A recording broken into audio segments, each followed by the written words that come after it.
And so it's almost 2 years, 4 days, and 1 pandemic later, we're here, and so welcome to you all.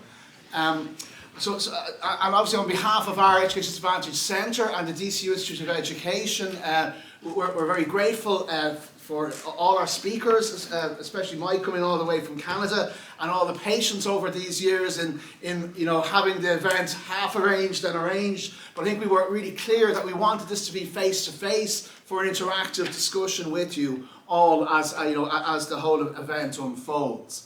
So obviously this forum now is to inform the new children's strategy and policy framework, and it takes place in a very different context from 2 years and 4 days ago. And so what we're looking for in the new children's strategy is not a microwaved and reheated version of the last one, but one which will take on board hopefully a number of the issues to be explored in the session today. So we're looking to go beyond a notion that was in Better Outcomes, Brighter Futures of the generic, abstract, notional child, to move much more towards a strategy that confronts real problems of concrete groups of children and young people in real systems.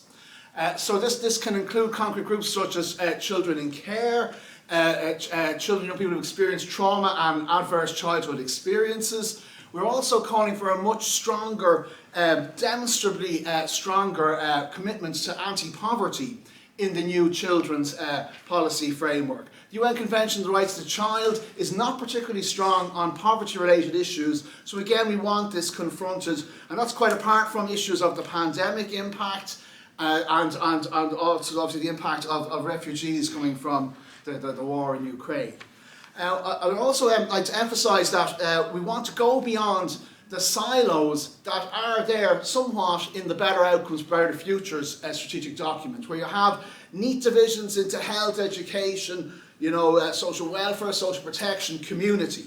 We're looking for much stronger bridges integrating these dimensions as part of a systemic focus. So the systems focus is something that is in our own work with our Education Advantage Centre, where we'd emphasise the notion of inclusive systems, the systems wrapped around children and how we need to support those systems and not just see the child decontextualised. And similarly, Mike Ungar's work has led internationally the notion of resilient systems. So again, focusing on the wider ecological context of children and young people and how we embed and weave our support services around all of those aspects.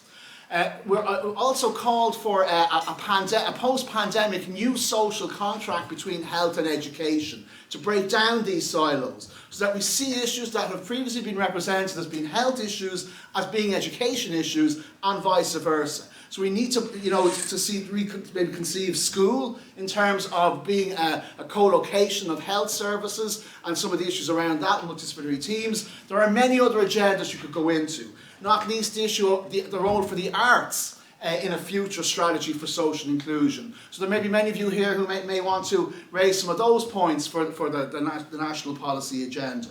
So you'll be glad to know that I'm going to stop there, because as you know, I could go on all day on these themes, but I won't.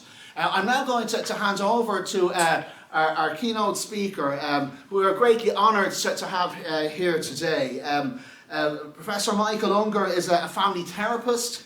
He's a professor of social work at Dalhousie University, and he holds the Canada Research Chair in Child, Family and Community Resilience. He has written over 200 peer-reviewed articles and book chapters. There might maybe actually be 4 or 5 Mike Ungars, I don't know, but how he managed to do all that.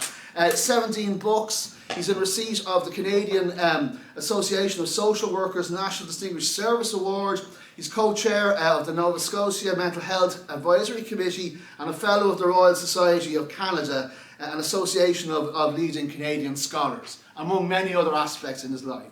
So, but I will hand over now to Mike. Just say a warm welcome. Thank you so much for being here in person. Thank you. Hey. Okay. Let's just see if I can get this to come back up. Worked. Great. Hey, this is a real pleasure. I actually got to wear pants for once rather than being on a Zoom call. So that was really great.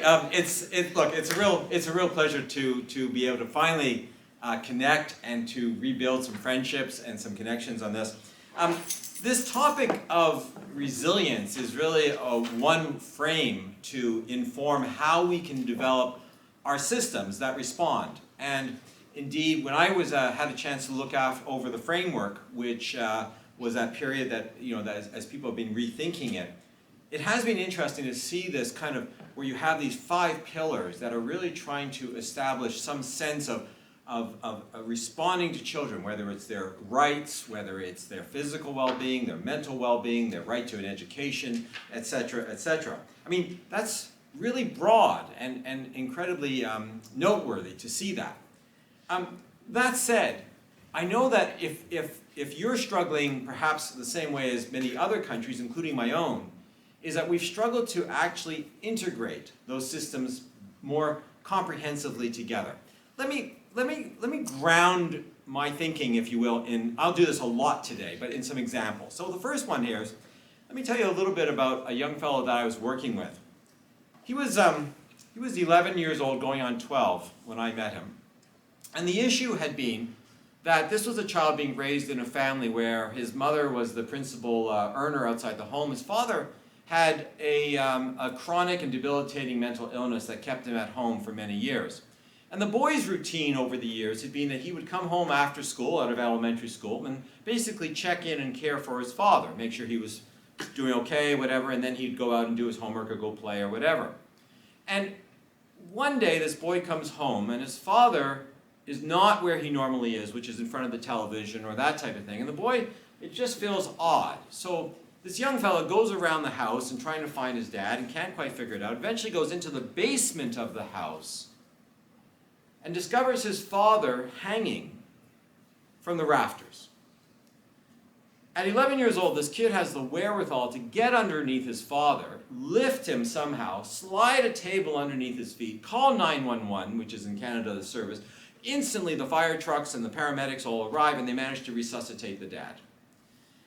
The outcome of this, though, was that the mother said, basically, I've had enough, to this man that had been in her life, and he had exposed this child to too much trauma and too many problems, and she felt like that's it. And she took the child and a younger sister and moved out of the house and moved across town and this type of thing. And the boy responded by refusing to leave. He insisted on staying with his father because, in his words, if I left, then there would be nobody to keep my father alive. Now, the problem with that was that, one, it exposed him to an ongoing potential for trauma in terms of mental health needs. You begin to see one system tick there. The second one was that from a child protection and from an education point of view, the boy began to refuse to go to school. Any day that he saw his father dysregulated in the mornings, he would stay at home and not go to school. Now, here's the challenge. We now have child welfare, education, and mental health services potentially all involved in this young person's life. And the answer to the solution is, how do you get this kid to go to school and get therapy and get on with his life, basically? And that became a central challenge. And here's actually what happened. So we began to think about this less as a sign of psychopathology and more as a sign of, if you will, resilience. What the boy had been doing was positioning himself to, one, be very much a contributing member of his family, to keep his father alive. What's more, he was exercising a certain amount of personal efficacy, the ability to sort of show personal agency, echoing Paul's work here, and that sort of sense that he was going to keep his family together. So what we did was we asked him a simple question. We said, well, what do you need to go to school? And his response was, I need to be convinced that my father's going to be alive when I get home at the end of the day. And that implicated us in a very different treatment plan. Rather than just parachuting in some mental health therapists to do some trauma-informed work, which he probably would have refused because it wasn't his agenda, what we actually did was we said, well, what if we could convince you that the treatment team that had let your father down already was actually competent in keeping him alive? Because his father was followed by a treatment team at the adult psychiatric facility, and they met with him every 6 weeks. So what we did was we negotiated with the adult psychiatric facility for this boy who was now 12 years old to be his father's principal advocate and representative, because the father was allowed to bring one person to his clinical meetings every 6 weeks. And the boy accompanied the father. Now initially, the treatment team at the psychiatric hospital said, Excuse me? You can't do that. You cannot send a 12-year-old boy with his father and to have the boy consulting on the father's psychiatric care. This is just outrageous. It would be traumatizing. To which I kind of responded, you mean your meetings are more traumatizing than finding your father hanging from the ceilings in the basement? How bad are your meetings? Which I don't think I said the last part. My point is the boy responded really well. He went to a couple of these meetings. He was convinced that the treatment team was there for him and his family, and he began to change his pattern of going to school. He was more reassured, and then he engaged with therapy. There was no need for child welfare to intervene.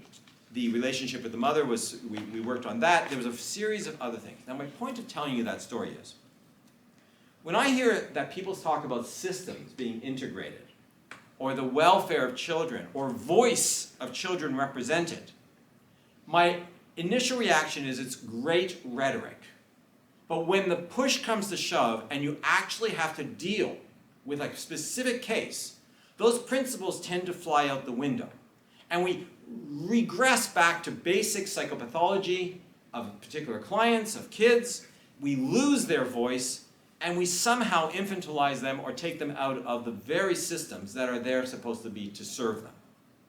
So all of that to say is, so what then really is resilience? I think that my understanding of resilience then is a much more systemic, spatial, cultural notion of what this is really about. And yet we still kind of hold to this idea of resilience as something like this, right? This is John Kabat-Zinn, the guy who took Buddhist monks and put them into fMRI machines and scanned their brains and demonstrated some of this theory of neuroplasticity. And Kabat-Zinn is this sort of architect of, if you've ever come across the phrase mindfulness-based stress reduction, that's kind of Kabat-Zinn's work, right? And he says things like, you can't stop the waves, but you can learn to surf. What a great Oprah-esque kind of moment, right? It's just beautiful. Now, the problem with a quote like that, as powerful as it may seem, we forget that it's a lot easier to learn to surf if you also have a surfboard, a coach, and a lifeguard. And this then implicates us in a conversation that's much more sophisticated about what makes us resilient than just individual grit or a single system. So if I could, my work has been really focused on trying to say that to understand what gets us through a tough time, we need to first understand our risk exposure. We also need to understand the outcomes that we're seeking. But the protective mechanisms in the middle are going to be extremely nuanced. They're going to be culturally determined, are going to be specific to a specific time and place. And if you follow, say, Ingrid Schoon's work out of the UK, even the economics of who is your prime minister, who is the leader of your country, all of the political parties in power are going to shape the resources, the mechanisms that are indeed available to us to do well or not to do well. And if I might, I've been working with one of my postdocs, a woman from Spain named Dr. Raquel Noguera, and we've been actually trying to put some of this idea into practice. So what we did was we went through all the studies that showed whether or not if you took kids and put them into mindfulness-based stress reduction or self-regulation courses, that stuff that's really common now in education systems, do they work? That was the first question, and guess what? On a whole, yeah, generally, they kind of have a net positive benefit on kids. But then we asked a much more interesting question. We said, at what level of risk exposure does a program like a self-regulation or mindfulness-based stress reduction program actually work? In other words, for which child at which level of risk is those program actually going to do the most benefit? And what we discovered was really interesting. The kids who are the most at risk benefit the most from those programs. And children who come out of rather stable normative environments benefit incredibly little. In fact, I would even argue you're completely wasting your money. Because if you think about it, right? If we're going to offer kids that already have parents that are telling them, wait your turn, when we drive to grandma and grandpa's in the backseat of the car, they're told to sort of listen and don't interrupt, and all the other things that we do to help kids learn to self-regulate naturally. If we do all that, if we create environments rich in opportunities for children to become their best selves, then do we need specific programs to augment that? Or are we simply wasting our resources on children that could be better served? In other words, could we put those resources better to the children more at risk that are not getting those kinds of enriched environments? Now, if you notice what I'm really talking about here is I'm talking about a notion of resilience as dependent on our environment, on the social services, on the natural supports we have that suddenly create opportunities for us to become our very best selves.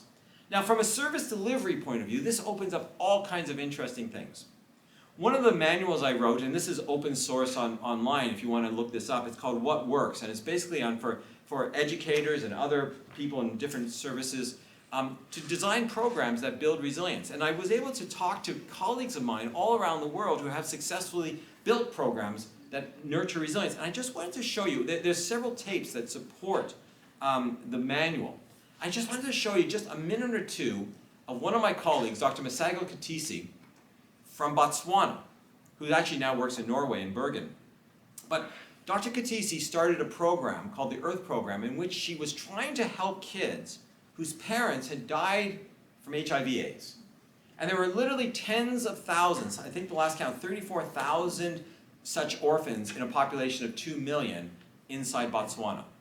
And she started this program, but I just want you to hear her talk about her program and think about it from a point of view of multiple systems, not just paying lip service that, oh yes, yes, other systems are important in a child's life, but to actually watch the way these children are provided services in a comprehensive way at the same time, and from a more, if I know Professor Downs' work in terms of spatial relationships and some of the stuff that that he's been kind of writing about, and just how these children are moved into spaces where they can actually have their multiple needs met. But I think Dr. Masago Katisi does a much better job of explaining all this, so why don't I just let you hear her words. Yeah, we call the program a resilience program, not because I'm talking to you, but because it is a resilience program. In that the central problem here is loss of parents. But when children have lost their parents, consequently, they lose a lot of other resources. So what the program does is it helps rebuild those resources. First of all, to build the capacity of the child themselves, to check in, what is it inside me? What is it I'm going through? How can I use the resources around me to help me? And then what do I lack? What resources are available that I can link with, that can support me throughout this experience? So what the program does, therefore, is, number one, according to what the community came up with, is that it uses cultural resources of working together as teams. So young people in the olden times and in some communities today would be taken out for initiation to be trained as a group.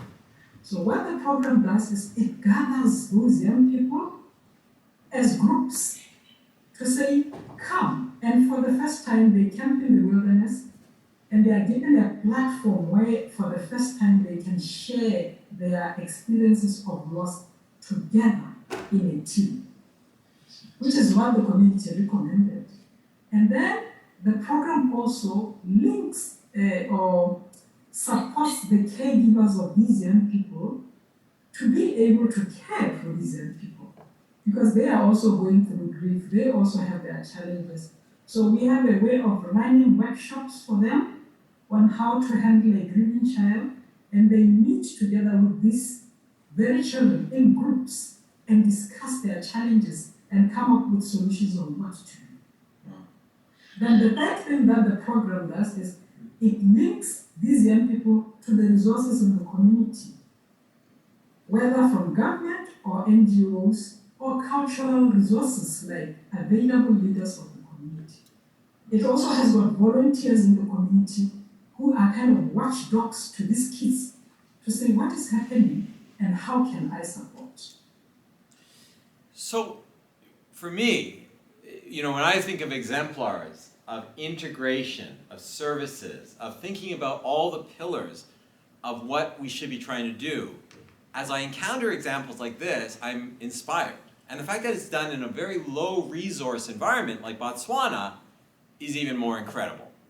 And begins to speak to what is it that's our barriers to creating more integrated, holistic approaches to helping kids than this. What I particularly love about that example is because it addresses the needs of the caregivers and the kids, but it even takes those workers from the community to travel to the camping experience. There's no fracturing in terms of the continuity of the various services that these kids are getting. Now, if you want to sort of put this into a little bit more of a frame, this is from a paper I published in Lancet Psychiatry with Dr. Linda Theron from South Africa. And what we're really getting at here is that we're taking a kind of a riff on Bronfenbrenner's sort of nested ecological systems. But what we're actually saying is that what we need to do is we need to think about a system approach to kids.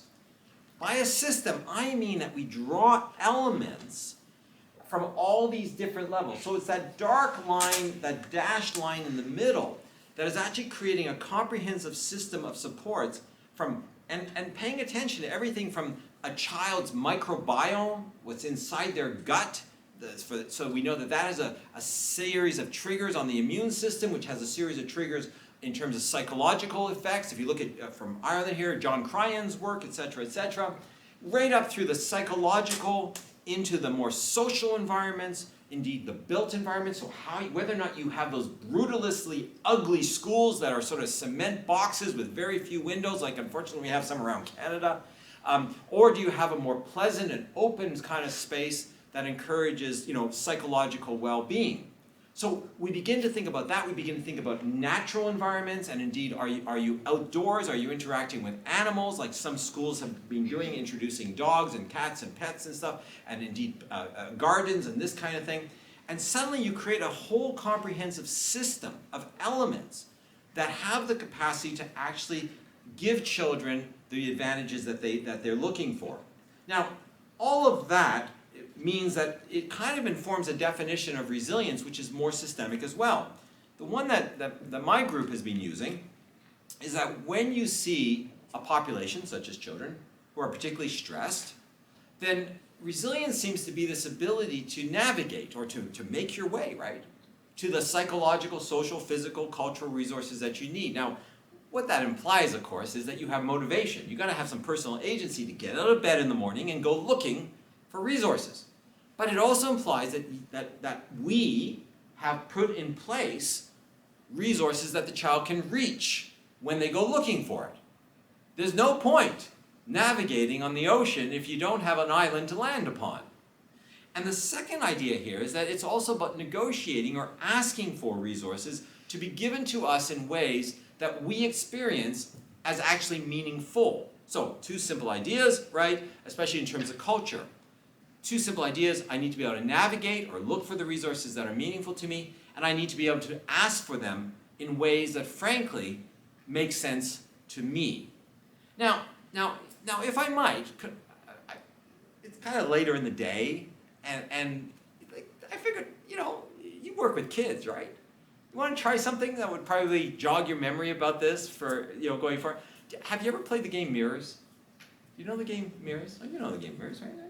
Can I ask you, I know we have COVID here, so I don't want anyone touching, obviously, but if you would just humor me for a second. I was literally just doing this with all the, like literally, all the senior judiciary of Canada. I've done this with politicians. Like I've done this with all kinds of groups, and it's kind of interesting to watch what happens here. Just humor me. What I'd like you to do is just find a partner, and for literally like 10 seconds, play a little game of mirrors. Now, the trick here is that one of you is the leader. So if I'm the leader and Sheila is my partner, then we would just go palm to palm without touching. And if I move my hand, Sheila has to move, and if I smile, she has to smile, or whatever it is, okay? Humor me for 10 seconds. Try a game of mirrors with someone next to you. Just for 10 seconds. One person is the leader.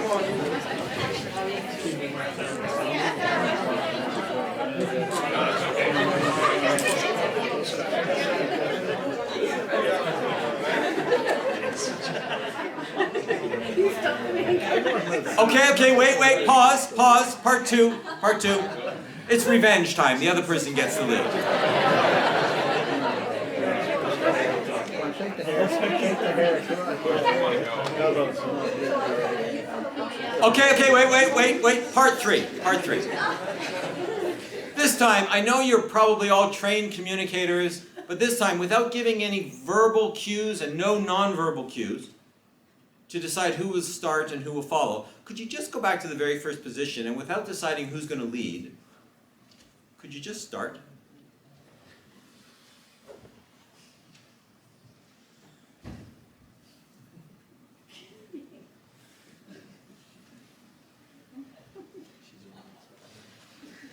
Oh, that's painful to watch. Thank you very much. Okay. Now, okay. I do have a point to this, and it's the idea of negotiation with vulnerable populations, especially of children, right? We tend to get into the third part of that exercise, and that for me is extremely important. Is that in that third moment you moved, or you guys almost didn't move. There was a group in the middle there. I was waiting for them if they were going to move at all. Did anybody have the experience like you started, right? You started moving, you went in a certain direction, it started happening, right? And if I might, did anybody experience where one person just kept like going and going and going, like they were the bully? Sorry, I meant leader. Sorry, leader. Right? When we do research around the world, vastly different populations of children experiencing all kinds of structural disadvantage of all types, racial marginalization, poverty, etc., etc. Our experience is always of the third part of that exercise. We enter a space and we say, what do you need to do well? I've worked with inner city kids, incredibly impoverished, who have joined gangs as their solution to a problem of economic and physical security. I've worked with families that define who is their primary caregiver in very, very different and collectivist ways, in places like in rural Australia and Aboriginal communities, etc., etc. We begin to see differences as we go around the world. Now, the point of all that is that what we're actually understanding is that we're trying to, what I keep seeing is that people navigating and negotiating for the resources they need to do well, which implicates multiple systems. In fact, there's at least a dozen things that we see consistently in our research on resilience. And for instance, people tend to do, especially children, tend to do much better with structure and routines. And there's been studies out from, say, Laurie Glynis's work out of the US that showed during the pandemic that children who are prone towards conduct disorder, this is 4-year-olds, were doing much better in families where there were bedtime routines and meal routines, etc., etc. So in other words, conduct disorder as a condition can be treated by a structural change to the child's environment. In the same way as accountability, the sense of one is being needed. And again, we take this away often from children. In the same way as we know that having an intimate relationship, which I have 5 children between the ages of 19 and 28, which seem to mean swiping left or swiping right these days. I don't know which way you're supposed to swipe, but you're swiping. Anyways, and you swipe here in Ireland too, right? There is swiping? Okay, good. I was just wondering if that was just a Canadian or American thing. But the point is that we look for that intimacy with another. We also need a whole network of supportive relationships, which again speak to, like you just saw with Dr. Mitsego Katisi's program, how do we create continuity for children when we're moving them around? Do we think about their needs in terms of how we structure our school environments? I mean, the one that always gets me, I don't know, is there a natural jumping age between elementary school and do you have like a junior high and then a high school here in Ireland? Or you go, thank God, because we do in Canada. We take all our grades 7s and 8s and put them into hell. That is the stupidest thing you could possibly do. We do it not because of any developmental psychology, but because it's just expedient on the part of the economics of the system. It's a completely stupid way to raise children in terms of their education, to take a bunch of grade 6s, you promote them to grade 7, and you put them with a bunch of grade 8s.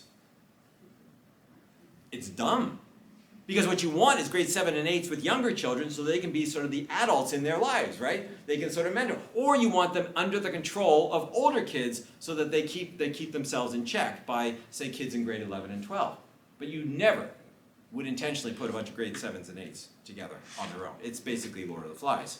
Anyways, back to power. The next one is, of course, you want kids to feel like a powerful identity. And we see this consistently in our work around the world, is we want our systems to create opportunities for children to feel really good about themselves. Not to mention that they have some sense of efficacy, a personal agency to make decisions for themselves that are, of course, age appropriate, as well as, of course, a deep sense of belonging, a sense of their culture, a sense that their lives have some bigger meaning than themselves. Of course, children's rights have to be respected along with genuine responsibilities. They need their basic needs to be met as well: food, transportation, opportunities to get an education in ways that make sense to them. Their physical safety has to be maintained. Their financial well-being has to be at least minimally maintained. And yes, they do need some pattern of positive thinking, some attribution, sense of future orientation, and this kind of thing. But much of that is given to our kids by giving them this matrix of other factors. Now, my point of saying all that is that good holistic systems seem to respond to children and help them navigate and negotiate in ways that make sense to them to acquire some combination of these 12 things in, frankly, ways that make really good sense to them. So a little while ago, when I was working with a 17-year-old who had been homeless for the last year, who came out of a very abusive situation. She had an older boyfriend who was in his early 20s, and whenever he was around her, she tended to fall into a pattern of drug addiction, specifically heroin abuse. Whenever he's in jail, which fortunately was quite often, her heroin addictions would drop off and she would re-engage with social services, including when I finally met her, she was in a specialized housing or supportive housing situation that was helping her to get off the street. Sounds good, right? Herein lies the problem. She was about to turn 18 and was supposed to graduate out of the sort of the higher intensity system into more independent living that would be a supervised. She was eligible to go into a supervised unit where a social worker and other care workers would help her to sort of make that transition to adult living. But her boyfriend was just about to come out of jail. And she insisted that if she was to go into the more independent living, that her boyfriend would have the right of visitation and that he could still live with her or at least spend nights with her in this new residence. And the residence folks said, no, no, no. That's against our rules, plus he has a criminal record, plus he's a heroin addict, and you will tumble back into your heroin addiction. He cannot stay with you. And her response, of course, was, F you, I'm going to go live with his grandmother. We will live together, and she will allow us to live in her basement. Now, navigation, negotiation, complex systems needs, right? She ticks the boxes on all of them. So it took some work, not with her. It took work with the system to say, for gosh sakes, guys, flex. So what we did was we got the rules changed at the house. So the boyfriend could stay with her periodically. Not necessarily live there, but a couple of nights of the week he was welcome at the shelter.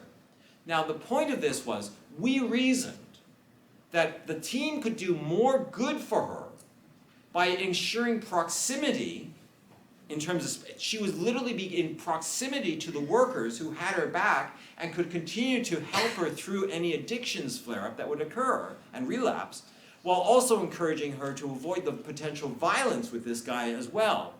So the reasoning of the system was that we needed to flex the system and begin to think about mental health, addictions issues, safety concerns, domestic violence, criminal justice issues, all within a model of practice which met her needs. And that is what the next wave of social services is going to look like.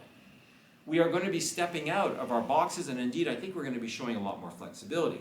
Now, just to sort of bring this fully around, I think I have time to show, I want to show you something here.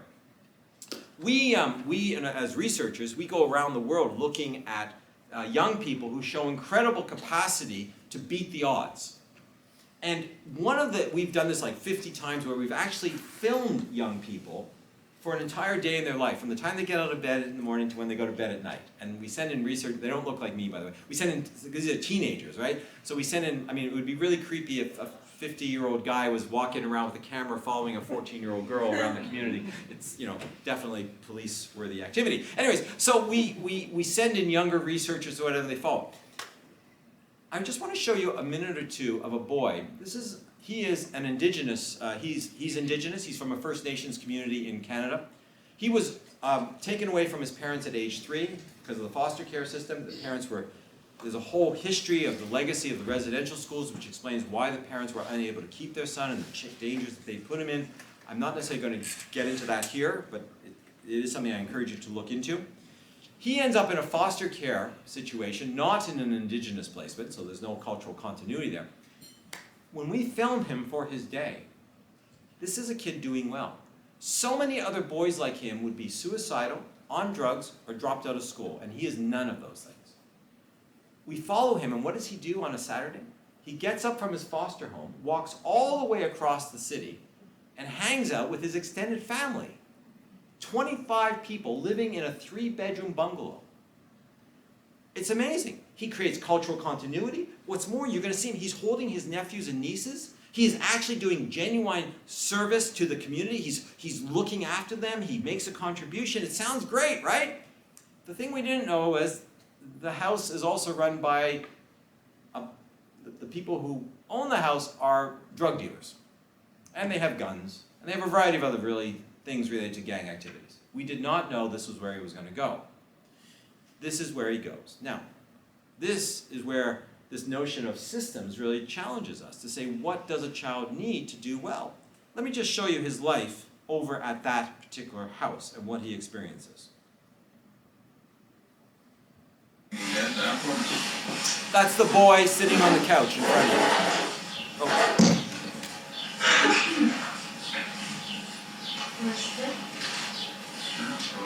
That's his nephews and nieces all around him.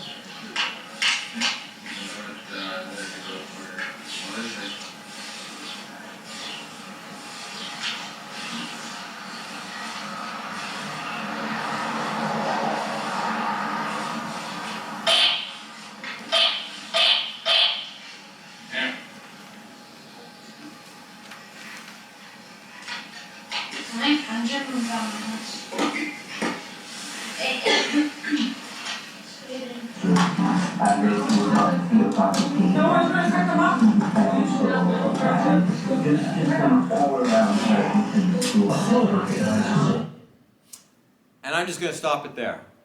He's holding the baby. He's holding the baby on his lap. Let me ask you, when you think about foster kids, how many of them have genuine responsibilities for younger siblings? How many of them maintain cultural continuity? How many of them feel needed and valued? Not often. This kid has navigated across town and found solutions that the child welfare system was unable to give him in an appropriate, culturally relevant way. And that's my point, is that if we begin to think more multi-systemically about these kids' lives, we are more likely to find the solutions. Now, do I agree with this kid going to a house full of gangs and drugs and violence? And that wasn't a real gun, obviously, that he was using there. But obviously, that's not quite where we want him to go. But in the failure of the systems to give him what he needs in more appropriate ways, that's where he went. So what I'm actually learning from these kids is that we begin to have to ask a series of questions, to think multi-systemically about how we design services and integrate our services. Not just simply talk about them, that kids have all these multiple needs, but that we're really talking about integrating them. So here's another little test for you today. Think about a young person with whom you've worked or you know, who you have not been able to engage, who has dropped out of school or dropped out of services. And I'd like you to try to honestly answer the following questions from the perspective of that particular individual child or their family. These are questions we use in our research, okay? So, how would that child answer this question, yes or no? Overall, I'm satisfied with the services that I received from your agency, from your support, from the kinds of service, whether it's a school-based program or otherwise. How about I helped to choose my services? How about I had a say in how this service was delivered to me and could ask for what I wanted? Or I received services that were right for me? What about I could get the service when I needed it? Or this was a service that I needed? Or maybe staff respected my religious and spiritual beliefs? Staff spoke in a way that I actually understood? Or staff was sensitive to my cultural and my ethnic background? And what we understand is the more that services are able to tick the box on all of these, the more likely a service creates the capacity of a child to withstand stress and overcome trauma. Let me give you one last key example of this. Put this actually into practice. Outside of Saskatoon, Saskatchewan in Canada, there is an interesting school. It's called St. Mary's. St. Mary's is a kindergarten to grade 9 school. They didn't make this foolish mistake of having all the grade 7s and 8s separate. St. Mary's has been amazing. They have, over the years, managed to serve a population principally of refugees, visible minority immigrants, and Indigenous children and families living off reserve, as we say in Canada. Very high-risk, traumatized populations. St. Mary's was doing a really good job of getting these kids to go to the local children's hospital for services.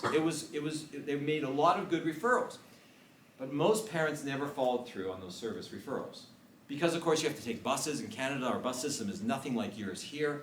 It's crappy. It's cold, so people have to bundle their younger children into snowsuits and then go and get their 8-year-old at the local school and then take him to the psychiatrist at the local hospital who is never running on time, and they have to feed the kid this really crappy food at what we call Tim Hortons, which is one of our coffee shops, etc., etc. The whole thing is set up for failure.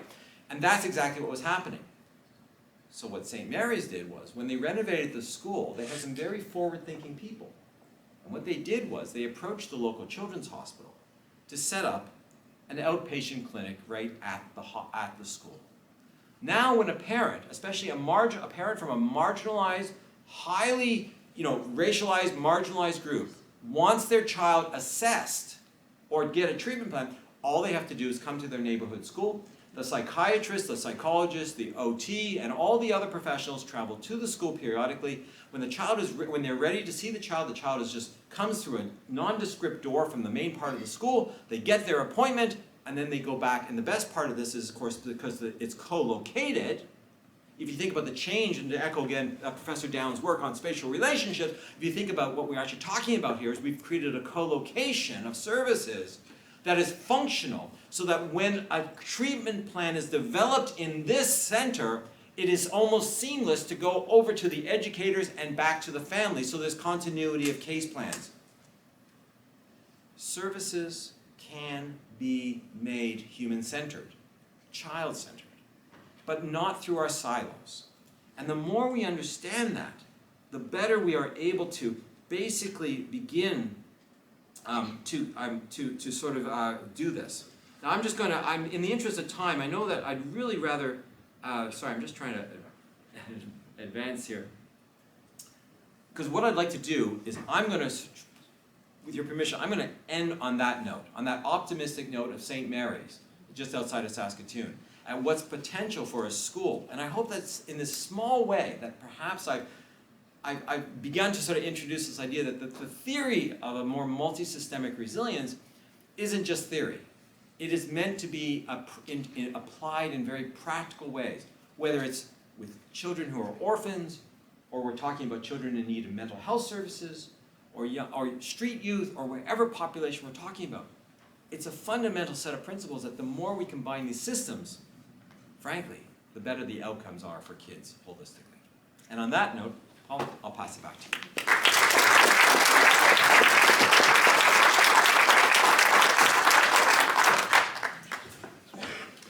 Thanks so much, Mike, for an inspiring and provocative presentation on multi-systemic dimensions. And we will go into, there's many themes there. I'm not going to even summarise them now, but there are many for future discussions later today. There's so many themes you've touched on. I'm going to introduce now, and it's a great honour also to introduce. Just take that away, just so it doesn't show up. I won't steal your laptop no. today. Excellent. No, I want to show you that. Yeah. It's a great honour to introduce someone who actually needs no introduction in an Irish context. The amount of people have said to me, "Oh, I know Sheila Greene. I've been at talks she's given, but I've never actually, been, talked with her." And so many people have said they've read her work as well. And so it's so it is a huge honour for us to have Sheila here today to respond to my Professor Sheila Greene, as a former professor at childhood research. And director of the Children's Research Centre at Trinity College Dublin, a former Pro-Chancellor at Trinity College Dublin. She was co-director of the Growing Up in Ireland study from research. She led it in many ways. There was a driving force behind it, from 2006 2011. Her latest book is also on agency in developmental psychology, the same publisher as my own book, with Professor Liz Nixon, on children as agents in their worlds. And she currently serves as a member of the Adoption Authority of Ireland. So you're very welcome, Sheila, to respond to Mike's work. Thank you.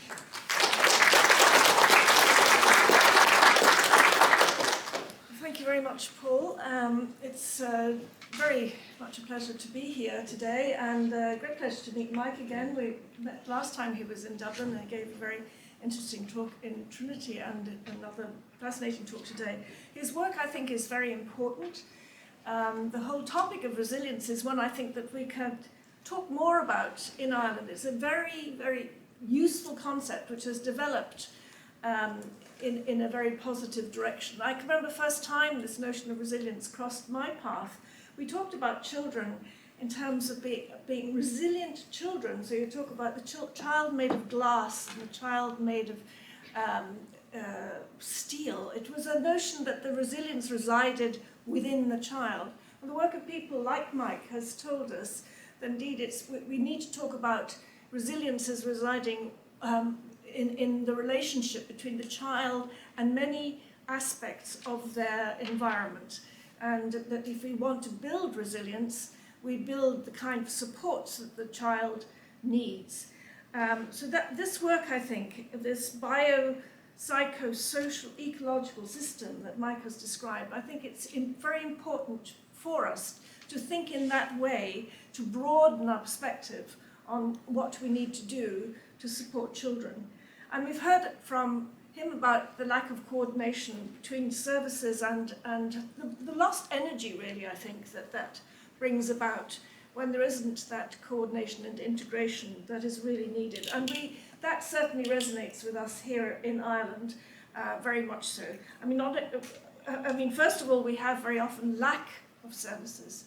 When children are waiting, as long as they often do, for health support and for mental health support, in a way there are no services for that child.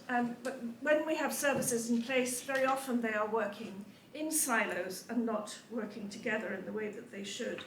We need to use the research of people like Professor Ungar. We need to use it here in Ireland to make the case for prompt services, for extensive services, the kind of services kids need and the kind of integration of services that must happen in order for support to be available in the right kind of way and for children to flourish. We know from the work of Mike and others what children need, and that matrix that he showed us. There's a lot of research showing what children need, but also the research shows us that children are very individual. So we can't have one-size-fits-all programs and expect every child to respond positively to those. So we need more focus on children's individuality, more recognition of their individual needs. I love the example that you gave of the 12-year-old and the particular things that worked for him. And that's what we have to work hard to understand in each case. What will work for this child? Not to give a one-size-fits-all response, but to work to understand not only this child's circumstances, who this child is in terms of their characteristics, in terms of their gender or their ethnicity or their social class, but who this child is and how they experience their worlds. So I think this is something that we might touch upon later, and certainly Paul touches upon it in his new book and in his work. So one thing, and finally then, Paul talks about, and Mike talks about the voice of the child, and we all are very familiar with this phrase. I actually have come to hate that phrase, the voice of the child. VOC, I see it as summarized now and again. We don't talk about the voice of the woman or the voice of the man. Why are we talking about the voice of the child? And ticking that box very often, we must give recognition to the voice of the child. Somebody go off and talk to some children and summarize what they've said and come back. And it sits on the shelf very often. It's rhetoric.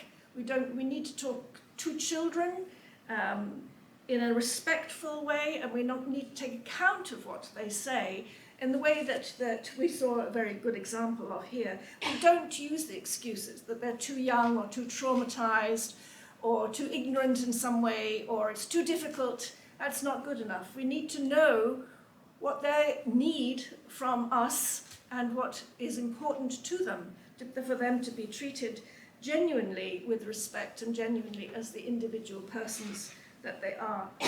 So let's take on board what we can learn from research and from researchers like Mike and like Paul, who both are very, very good and very strong on theory, very strong on looking at evidence, not only their own but that collected by other people, but even more so very strong on applying theory very effectively in their practice.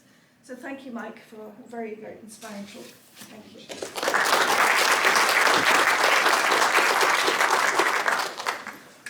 Thanks so much, Sheila, for your great words, and I hope will resonate through the new children's strategy and the vision that you've developed, for so many years in so many contexts.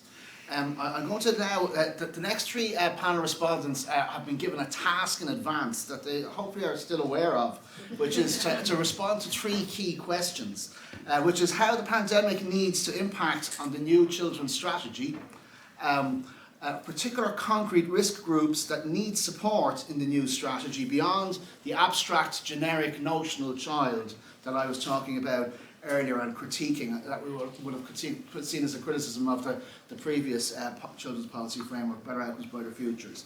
And the third question was how our systems around children and young people need development in Ireland. So here's the notion of, Bronfenbrenner doesn't talk much about blockages in systems or fragmentation systems. This is a big gap in Bronfenbrenner, as is his lack of understanding of power in his work. So where is the left hand of a system, working at odds with the right hand of a system? The example I could give would be reduced timetables in schools. This for me is a system absurdity, where you have a whole set of services trying to keep youngsters in school, and you have schools sending children home early.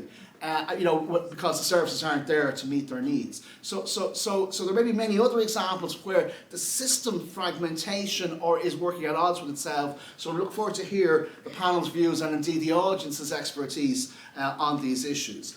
So I'm going to introduce the first respondent on these issues, Anya Lynch, we're very grateful to have here today, who is the CEO of National Parents Council.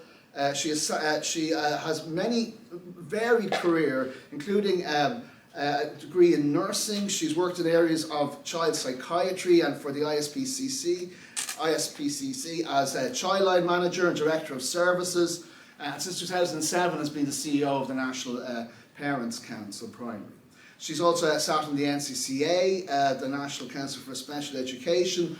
She's also been a central advocate for hot meals in schools with our centre over the years, as has Tanya beside her. One of the big policy successes we've had in terms of bringing changes in the system, hot meals in schools.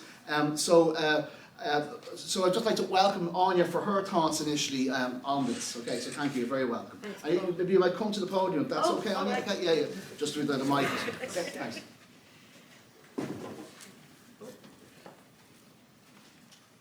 Thanks, Paul. I'm just reminding myself of the questions here. I suppose how the pandemic needs to impact the children's strategy response. I mean, from our point of view and what we're seeing from parents talking about children is that it's showing that children need to be put more central in terms of policy. I think we always knew that beforehand, but with the pandemic, everything that was there beforehand is now exacerbated through the pandemic. Lots of parents particularly are talking to us around their children's mental health and well-being. So this is something that we feel really needs to be up front and central, and we're not on our own with that. I mean, we currently have a campaign with St Patrick's Mental Health Services around bringing mental health support teams into all schools in Ireland, a universal approach to supporting mental health. And it was something that we had thought about way before pandemic that was needed. And it is that breaking down the barriers and integrating services. Interestingly, I think I'm bringing question 1 and 3 together here, but interestingly, when we've talked to government officials about mental health services in schools, they're saying, well, one of the difficulties is the programme for government says that these types of services should be in the community.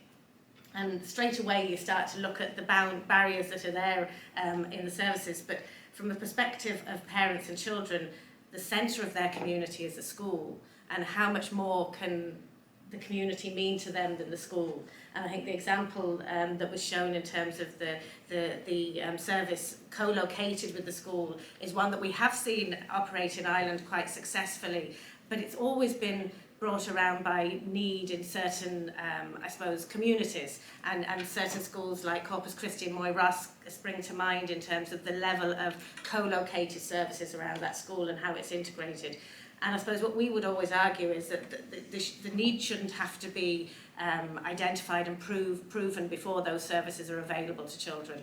And exactly that way of taking a child out of the place that they are most comfortable and with the people that they are most comfortable with, and taking them to a clinic or a separate centre for a service that is time defined, and then they're brought back into the school, just doesn't seem to make any sense. So I think the way COVID has impacted then in terms of the new strategies, it's saying that there is now an imperative that these services are wrapped around schools, that are the centre of children's and families' communities, and that the services then are available for the children in the school, the families around those schools, but also the teaching staff and school support staff as well, that those services are there. And I think that has to be a really central part of the COVID response. Particular concern groups, I mean, we have so many, and I think again COVID has just brought more and more of them to the surface. So children who would never have been in those concern groups pre-COVID have now found themselves in concern groups. We're hearing from parents, particularly around anxiety in their children, anxiety that now is being exacerbated by things like the war in Ukraine, and I think the media has a huge part to play in children's anxiety, also adult anxiety as well, but children are hearing things through the kind of 24-hour media that is now available to everybody, and it seems to be addictive to everybody, as we need to know on a minute-by-minute basis of what's happened now, and that's affecting children, and they're hearing it all the day, they're hearing adults talk about it, they're hearing the news in the car when they're driving, they're hearing it at home, and they're seeing it on the streams of Facebook, Instagram, Snapchat, whatever it is. And I think the impact of that is becoming so severe. And beforehand, we might have been having things that were sensationalist and getting a lot of media attention. We now have real issues that are impacting everyday life. So it's not just something that's far away and children are kind of internalising. They're seeing COVID impact their families, they're seeing COVID impact their own family, themselves. They're seeing how the Ukrainian war is impacting life in Ireland, and they're meeting Ukrainian children who have suffered trauma.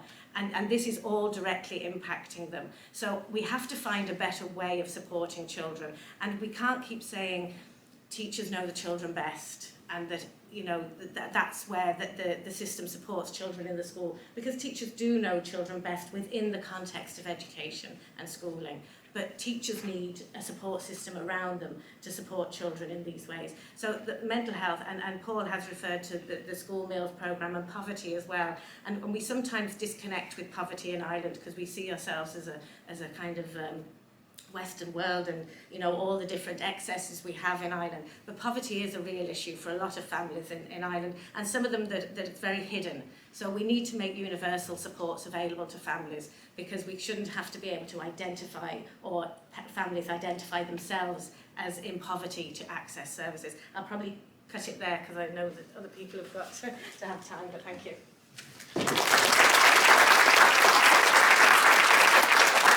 Thanks so much, Anya, for very direct policy directions there for the new strategy. I'll move on now to Joy McLean. We're very welcome today. She's the interim director of Tusta Education Support Service, and brings 20 years of experience working in the area of child protection and welfare. The Tusta Education Support Service, and I think many of you know this, but I'll tell you anyway, coordinates the home school community liaison scheme, and funds the school completion programme, and manages the education welfare service also. Prior to this appointment, Joy was the area manager in Dublin North City chaired the Dublin North City Children and Young People Services Committee, was a member of the Programme Implementation Board for the North East Inner City, and Joy is a social worker by training. So you can see the interdisciplinary angle here, but the social workers are taking over a bit, but it's good to thank you. Thanks, Paul. I've been thinking about the learning from the pandemic, both with my new hat on, which is looking particularly at education support and education outcomes for children, but also the main duration of the pandemic. I was working very much frontline in terms of child protection and welfare. And I suppose what I learned in that was really that those community-based supports that you spoke about, Mike, couldn't operate in the way that they normally do during the pandemic. It just wasn't possible, and it was nobody's fault, it was just the circumstances that we were in. But we did see the big impact that it had on children when not only schools were closed, but all of the other support services that are available to school are closed. And so for me, I think we need to leave the pandemic really valuing those services and using the pandemic as an example of how when you don't have that early intervention and prevention, you know, the level of need increases, and we are seeing an increasing level of need. I suppose aligned with that, I think it is essential to support parents, because we've seen that in those circumstances where all the other support functions couldn't operate, parents were the main support available to a child. And we know that what happens in a child's home is really central to their outcome. And we know that some children live in communities where there are a lot of challenges, but we know some of those children do really well, and often that is because of the supports that are available and the permission that they had within their family to be able to access those supports, and the resilience that the parents were able to pass on to their children in terms of the parents' ability to navigate those supports. And we know that when parents aren't able to do that, children really do suffer. And that's been a lot of my life's work, has been in circumstances where parents have been unable to provide adequate care and protection and love to their children. And so a really strong focus, I think, in the new children's strategy does have to be around parenting support. And I know that they have set up a parenting unit in DCE DIY. I don't know that if they have produced a document yet, but I understand they are planning to produce a document around parenting support in Ireland. And I hope that that covers parenting support across the continuum, so that it's not just a parenting course that a parent can go to, but it actually goes up to real in-reach into family homes, into coaching and mentoring of parents across, you know, so that you can provide routines, you can provide guidance for parents who maybe their own experience of parenting was very poor. And we know that your own experience of being parented has a massive impact on how you then are able to parent your child. So I would take that and really run with that in terms of the children's strategy, that we need to have a focus equally on parents. In terms of groups, I can think of two. One that's really come to the fore since I've taken this role in TUSL education support, and that's around traveller and Roma populations. And we still have quite a journey to go to really creating an inclusive education system that allows traveller and Romas to really meet their full potential. And I think that it's great we have much more traveller voices now in education in the third level sector. We have, you know, our first traveller senator. We are making strides, but we still have a lot of work to do with that particular group. There is a national traveller and Roma integration strategy, inclusion strategy, integration is the wrong word, and that was up to 2021, and I believe there's going to be a new one, and that needs to really speak to the new children's strategy. We are doing some work in the education side, but there's still quite a road to go. And the other group that I think there should be a real focus on is one I would have a real grow for, which is children in care. We only have 6,000 children in care in Ireland.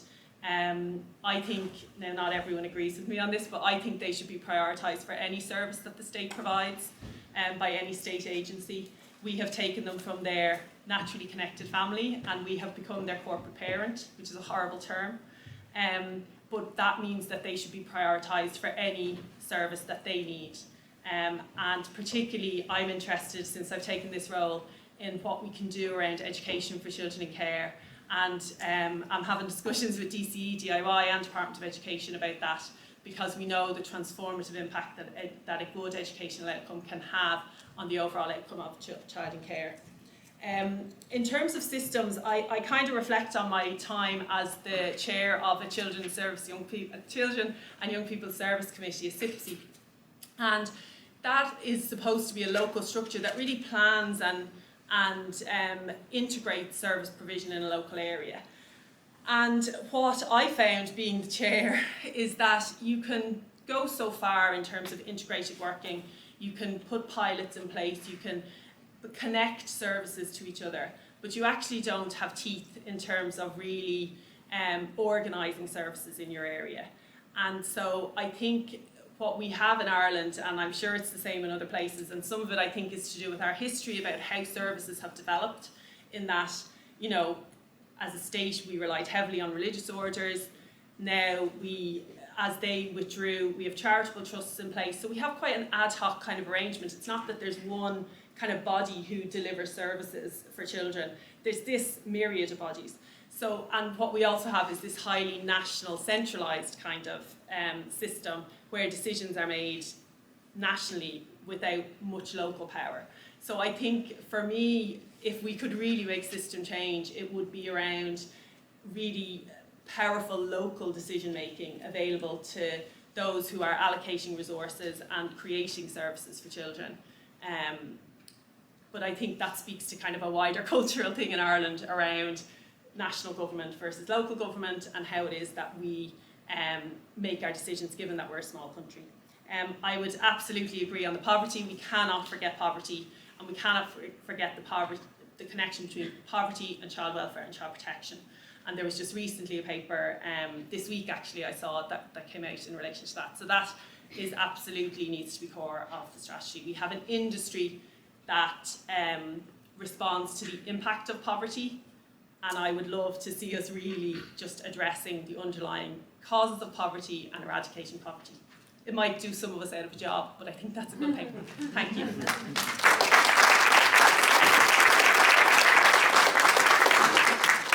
Thanks so much, Joy. And again, some very direct messages for policymakers there. I'm now going to go on to welcome Tanya Ward, the Chief Executive of the Children's Rights Alliance since 2012. And again, someone who needs no introduction. You know, you read the papers in Ireland most days, Tanya's there somewhere. Previously, she was Deputy Director of the Irish Council for Civil Liberties, where she worked for 8 years. She was a board member of with the Campaign for Children and played a major role in the children's referendum in 2012. She, contributed hugely around the hot meals in schools dimension and the campaign there. She's currently chair of the National Advisory Council for the National Policy Framework for Children and Young People, and I could go on, but I won't. Okay, so welcome. Thank you. Thanks, Paul, and thanks so much for the invitation to speak here tonight. I'm one of those people that have really suffered with working from home. You know, I hear people talking about it in my team and elsewhere, and they talk about how it's great, you can put the washing on and you can get the dinner on and carry on with work. I didn't enjoy any of that. I just want to get back to the office and want to meet people, so I love having the chance to engage with everyone. And just say well done to kind of initiating that dialogue and discussion around the National Children's Strategy, because we have to have that conversation, and the more energy we can put behind it, the more likely we are to get an ambitious strategy with resources behind it. I suppose for us in the Children's Rights Alliance, we would love to see the next national policy framework being a national COVID recovery plan, really, for children and young people. And, you know, I could say a lot on process, but one of the things I think that's going to be really important in terms of process is not developing a shopping list of the 50 different things we want to see implemented, because in the last policy framework and strategy, that was one of the problems. There was too much in it. And so it means it's too difficult for government to implement. We in the Children's Rights Alliance couldn't even monitor its implementation. There was too many things. And what happens is, new minister comes in, they have a new priority, and that's where the civil servants are driven to. So we need to really think about what are the key issues we want to change for children and young people, and what is the solution. And we need to try and make the political decisions as well, make the hard decisions. You know, that's what the politicians will always ask you. Tell us the thing that you want us to prioritise. I think we need to think about that as well. Sheila has talked about the voice of the child and how in Ireland we have actually, you know, we compare us to other countries, we're best in class. But one of the challenges is, I think, is that we do great participation work, we do great consultations, but do we always act on what their recommendations are and young people's views are? And I think when it comes to the strategy, we need to involve them in working out what the solutions are, and we need to put the hard questions to them as well. What to prioritise? What is the key things? If you have a limited budget, you have a limited set of resources, a limited time, what are the key things you want to see change? I think that's going to be very important, and we need to make sure, and I know the Department of Children is already taking a segmented approach. They're trying to focus on the different vulnerable groups of children and young people and get them involved in the process. But the other thing I think we need to think about is we need to look back. We need to look at what we got right when it comes to COVID and what we got wrong. Because some of the challenges we're dealing with today are because of decisions we made when it comes to COVID. So one of the things I'm thinking about, and I know there's some great work that happens around COVID, but you know, it was really frustrating to see services for children with disabilities in particular, you know, speech and language therapists been taken off the list and then being pushed into dealing with phone calls and supports around managing the COVID response. And what that signifies is, it's just not good enough to have one department with responsibility for children and young people. You have to have other government departments and other key decision makers think about their rights and entitlements when they're making those decisions. So we should have had rules in place. So when big decisions are being made about the COVID response, no, we won't take away from speech and language services, because those children with disabilities actually have lost out more during the pandemic. There's some of the learnings we need to think about, and there are tools out there. They're called child rights impact assessments. It's something the Department of Children is looking at into the future. But if we had some of those tools in place, I think you might see some different outcomes as well.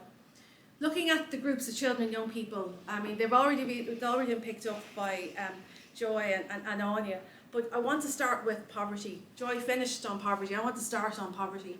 And one of the big things, and we've had some great changes, particularly when it comes to food poverty, but one of the things when I look at the very high level, there aren't enough people behind child poverty initiatives if we want to make the real difference. What I see are overstretched, committed civil servants working in government all the time, but they barely sometimes have enough time to think and plan and put things into place. And I look at other countries, what they've done around child poverty, they've created child poverty units in government to free up civil servants to work across the board, to get initiatives in place, to problem solve.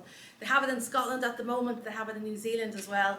You might remember that Tony Blair, it's one of his things he did before he went off the rails, was he actually put some excellent child poverty initiatives in place, and he had a child poverty unit in Whitehall that got disbanded by the Tories, alongside lots of other things as well. I'd love to see something like that in place with research capacity, civil servants and experts. I mean, even within government as it is, there's plenty of experts on child poverty, even within the Department of Children itself. So I'd love to see a big drive for resources behind that. Obviously, the other thing is education as well. I think one of the benefits out of the pandemic is people realise actually how fundamental education and that ecosystem around it is so critically important. And what I see now, and I talk to our members, we have 140 plus member organisations, and they tell me that there's, you know, significant levels of disengagement by children and young people within the education system. We need to look at those children, where are they? And put alternatives in place and find ways to re-engage them into education. They can't be left behind because of a pandemic that happened in 2020, 2021. We also need to think about there's other young people and children that didn't get to participate in education in the same way because they had medical conditions that meant they just couldn't go back to school with lots of others. And I know from TUSA, and we've talked a lot throughout, and one of the good things about the pandemic was all the decision makers and service providers were open. They were open for business. The phone was there, you could ring them, tell them what your concern was, and tell you what the solution was. But they were telling us, we know there's a huge spectrum of what's happening when it comes to children with medical, with vulnerable health needs. On one side, you have schools actually trying to engage children in classes, online, so they're getting some human contact. And at the other end, all it is a book of activities, goes back to the parent, and they work with the child. And I know from all the researchers that children really suffer when they're not with their peers. All the studies and the consultations with children will say one of the things they love about school is friendship, and hanging out with their friends, and the next one is teacher. And there's a group of children that have missed out on all of that. And you all know, I mean, what the impact of COVID is, that children have regressed and young people have regressed. It's already been talked about, is the social anxiety that exists as well. I won't go through all the different groups, I think they've already been captured already, but I do want to talk about children and health services and children with disabilities. We have massive waiting lists now. So we have enormous damage done to children with disabilities, huge levels of anxiety, learning loss, and at the same time, our services for children with disabilities have a massive waiting list. So I think we need a real focus on Bob F2 on looking at those services and making sure the actual services exist for children. I'd love to see, you know, if you look at the kind of the experience of a child, what services do they have an entitlement at the beginning of Bob F, and what should it look like at the end of Bob F? I'd love to see that shift and change and that focus around children. The other thing that comes up for me is a bit of a frustration is sometimes, and this comes down to the systems approach and what can happen at the top level. People say, yeah, that programme really works, or that initiative really works, but you know, it's up to the Department of Education to fund it, or it's up to the Department of Children to fund it. I'd love to see an approach where it works, we're going to fund it, we'll work out in the back room who's going to fund it. And I think that's something I would hope that could be addressed going forward as well. And I suppose the last thing to say is to reimagine things, right? It shouldn't just all be about deficits and the impact of COVID. It's an opportunity to reimagine the education system. It's an opportunity to reimagine our social services for children and young people as well. I was really struck by the talk earlier, this talk about the ecosystem empowering children you know, to be more resilient. And we just had a launch yesterday in the Children's Rights Alliance around children's rights education. It was a research report researched by children themselves. And what they said was, it's not enough to talk to us about our rights in the abstract. You need to tool us up about how to deal with any gaps in our rights. You need to give us the skills, the critical skills. You need to give us the ability to pick up the phone and do things. And it really struck me. And what they said they wanted, you need to change the education system to embed this. And I think that's the same when I think it comes to all the different approaches. We need to reimagine our services for children and young people. So thanks again for the chance to speak, and well done, Paul, on getting us talking about Bob F2.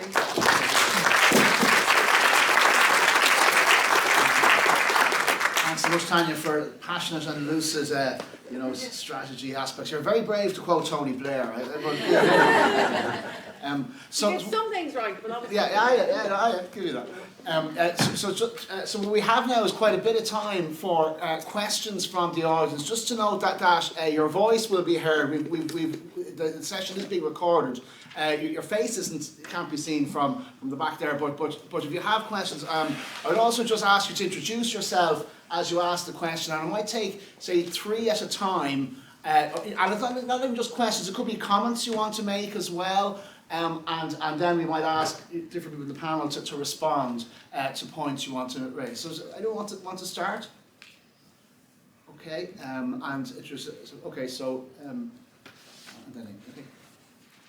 Anne McCluskey, and I've been a member of the Children in Care Education Working Group since 2017. I'm a retired school principal of a Desh school. I'm also a foster care, a member of the Foster Care Association. So I was very interested, we're very interested obviously in the educational experiences and outcomes of children in care.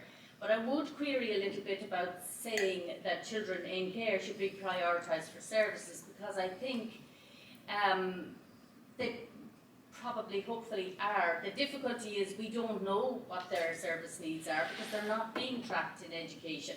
They're not being counted and they're not being named. So we don't know what their needs are. And there's really, I suppose, very little coherent understanding of what their needs and how education can be a significant support in stabilising the situation, in supporting their connections, and in repairing the disruption to early attachments.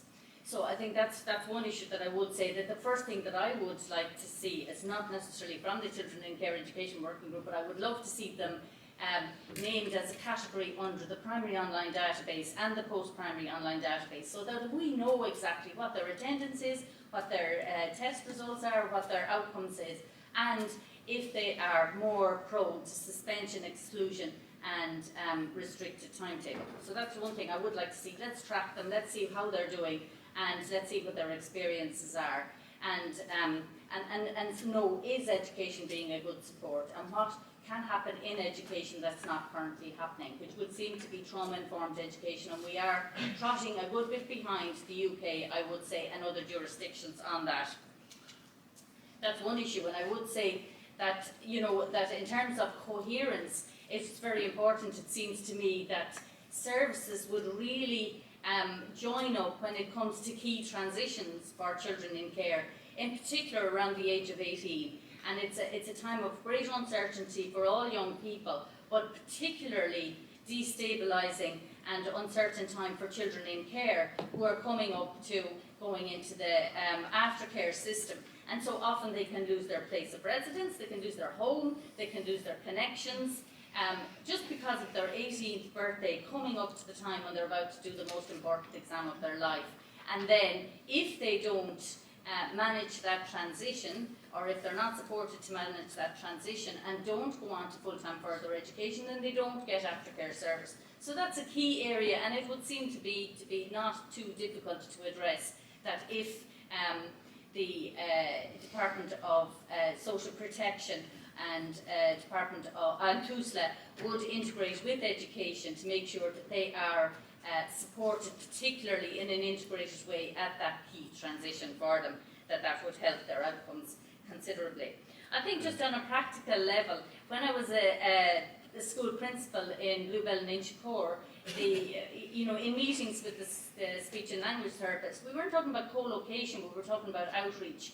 And a very practical, easy decision, it seemed to us, the principals of the schools in very disadvantaged areas and the speech and language therapist, was that the speech and language therapist could be based one day a week in a school where there was a number of children. So in a day, so for 6 weeks, that they would visit that school on the same day every week for 6 weeks. And you would talk about a waiting list after a year, and they would have full attendance in that time. So instead of them discharging children for not attending, which is the experience of lots of speech and language therapists, they spend so much time administering the what they call their DNA lists, instead of actually seeing the children. If they located in flesh schools one day a week for 6 weeks, they would see an awful lot of children and they would get through their backlog very well. And that was a practical solution. Thanks very much, Andrew. Plenty there to consider. I'll just take one or two more other contributions first. You were next one? Hi, my name is Amy O'Neill. I'm a qualified art therapist and I'm also a school completion project worker. Just thank you all for a very insightful discussion today. I really like listening to Professor Ungar talk about more integrated and holistic approaches to helping children and spaces where multiple needs can be met, and listening to Anya Lynch talk about bringing children's mental health and well-being up front and central. So in this regard, I'd like to raise the issue, when thinking about integrated systems, of how therapists are being prevented from delivering therapy through the school completion programme. So, as I said, I'm a qualified therapist, and up until recently I was delivering art therapy as part of my role as a school completion project worker. We came under new governance, and I was instructed that, under the directive of TUSLA, I was no longer allowed to deliver therapy to the children in our service. And to just give you a little example of our area where I work, the waiting lists for our community play therapy service and our adolescent counselling service have both closed because of overwhelming demand. So there's literally nowhere to refer these children onto. So I'm meeting children who need therapy, who aren't able to avail of it despite there being a qualified therapist on site. And to just give you one example, one young child with chronic anxiety, she's 2 years on the primary psychology waiting list. The school in desperation referred her to play therapy in the community last June before they closed their books. She still has not been seen. But I see her weekly, and I'm not allowed to provide therapy to this child. So I've spoken in the past few weeks to a number of therapists who will let go from their school completion roles following TUSLA's directive, resulting in a huge loss of provision of therapy to some of our most vulnerable children. And I'd like to quote just one of our, the principal of one of our schools. He was also our LMC chairperson, and he was saying that 10 or 20 years ago, the number one issue on the ground in these types of schools that we serve was poverty. But that's been kind of addressed more so that he says nowadays the number one issue that they're seeing on the ground affecting children is mental health. And school completion is in the perfect position to address that. And particularly when I heard Professor Ungar talk earlier about, parents not being able to bring children to services, to appointments. The school is a familiar, safe environment. The children are there. It's where we can go and where we can meet those needs, and we're not depending on caregivers to bring them to therapy appointments. So therapies have been delivered very successfully in the past as part of the school completion programme, and met the needs of some of our most vulnerable children. So I just would like to invite Joy McGlynn and the panel to discuss TUSLA's decision to stop SEP sites from utilising their core funding at their discretion to employ therapists. Okay, thank you. I think there's one more, so we'll take one more contribution and then further. Okay, yeah. Yeah, hi, my name is Shauna Brady and I am a primary school teacher in the North Inner City in Dublin 1. And it's interesting just that the previous point was raised because that's also a glaring gap I see in my school. The lack of streamlined therapies. We are passing on bits of the child to services outside of the school when, as I think Anya might have mentioned, how the school is central to the community. The school is the community in the area. Just as a teacher, mental health was an epidemic before the pandemic, and that has been exacerbated completely over the past 2 years. And even an example, the multidisciplinary team that has been piloted in the North Inner City, we're very lucky to have it with a psychologist, a speech and language therapist and an occupational therapist. But even the therapists on that pilot team have said, yeah, we're not addressing the mental health needs of the child either, because we don't have play or art therapists, or even at secondary level, emotional counselling.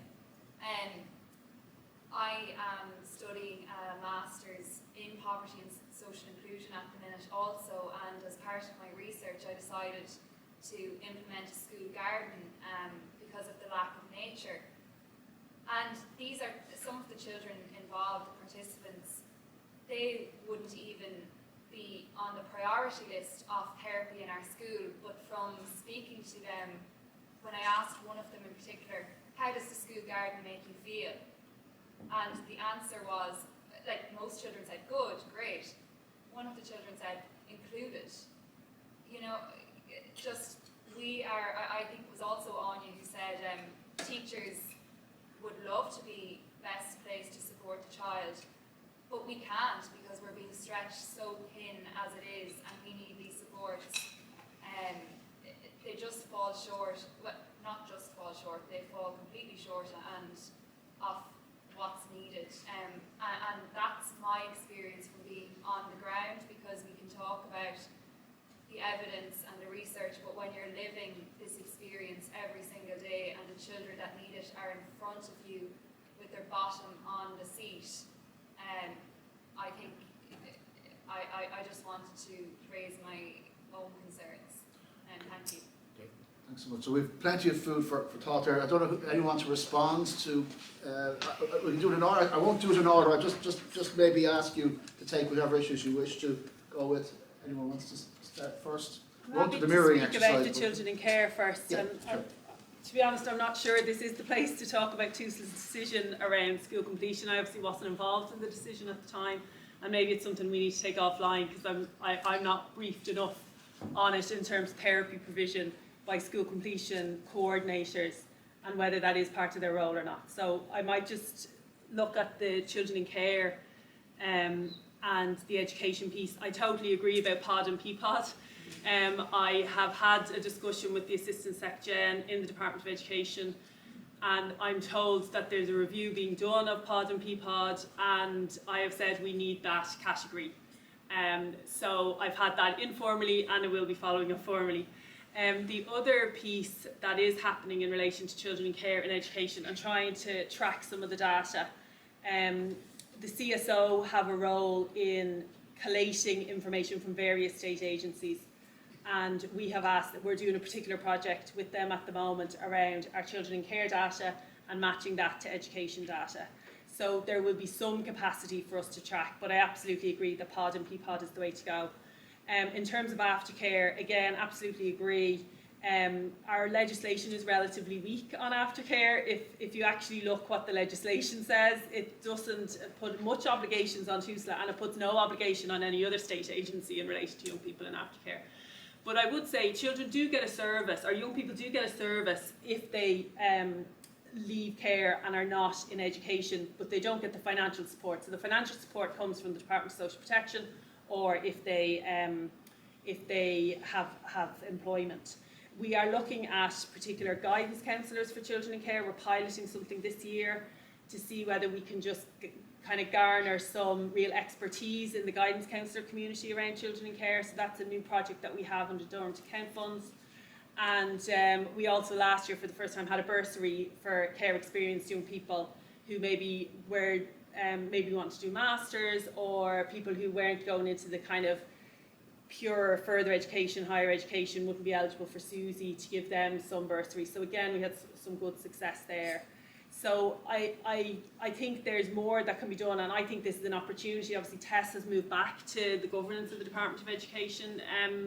It's really only just been finalised this year, although the announcement was made in 2020. There was a lot of work to do in terms of the transfer of the functions. So I think there's real opportunities now, particularly around how it is that we create more momentum with the Department of Education in relation to children in care. I'm interested about, we're obviously very involved in City Connects, the programme in the North Inner City, and it's interesting to me to think that the multidisciplinary team that we have there is not actually meeting all of the needs. And I'd be interested to hear more about that, maybe offline again, because to me that team is as good as it gets in terms of what's available. They're not trained to meet the needs that we're talking about in terms of the therapeutic needs that the children They do have have. psychology provision though. But that's not a sustained support week on week. That's actually counselling or therapy as such. They're so different in terms of the support they provide on a weekly basis. They Yes. also can support a child who's on a wait list for another psychologist. You know, the 5 of us are on the ground, and the therapists themselves, the OTs, the SLTs will agree. And City Connects, the NDT are great, but they don't even go as far as addressing mental health supports, which, you know, it's all we hear about in the news. It's all, and it's a pilot project. So I don't understand, if we're piloting a project, is that not the time to address and reassess and reflect what can we do better, and then go a step further. I think it's a golden opportunity, and I don't know, in my role as a teacher, and I have to reflect, I'm a reflective practitioner. When I see from the top down that's not being done, it's basic stuff. And then it's what is the role of City Connects? It's not necessarily to meet the mental health needs of children, and I think that's the problem. The City Connects and the multidisciplinary team, I'm talking about the two together. Yeah, City connects children Yes. to services, but even coordinators in City Connects would prefer to be able to connect children to a service in the school rather than passing them on to a community where their parents, someone talked about parents being supported, parents don't have the support then to drag children outside of school hours. It's a lot easier to bring a child outside of their classroom to the next room where they're safe, where they are familiar with, where there's a trained professional there to do it. Okay, does maybe anyone else in the panel want to come in? I'm happy to come in a bit on that. I mean, I think it's not only that the parents might not be able to drag their children there. The evidence shows that the services provided in the schools are more effective for children and families. So it's not just about the logistics of children going. We need to be providing the services for where the child's at. I think the other thing that we've currently got in education is that because we don't have that joined up approach between mental health and education, we have education provision of extra services like resource teachers and SNAs. They're not the resources that children with mental health issues need, but often they're where they're getting the support because there's nowhere else to get support from. So if a principal needs extra support for the children in their school, whatever they need the support for, the SNA and the resource teacher is the only additional support they can get. So we need to start looking at, rather than keep building the budget around special education needs, which is a really important part, but that budget needs to be spent in the area of special education needs, and the children who have those particular needs need to have their needs addressed within that budget. But rather than keep pushing, for instance, there's a lot of children now with behavioural issues that come under that budget stream, and they're getting support because they're available under that support, but they might not be the appropriate support that will actually deliver the best benefit for those children because of the needs those children have.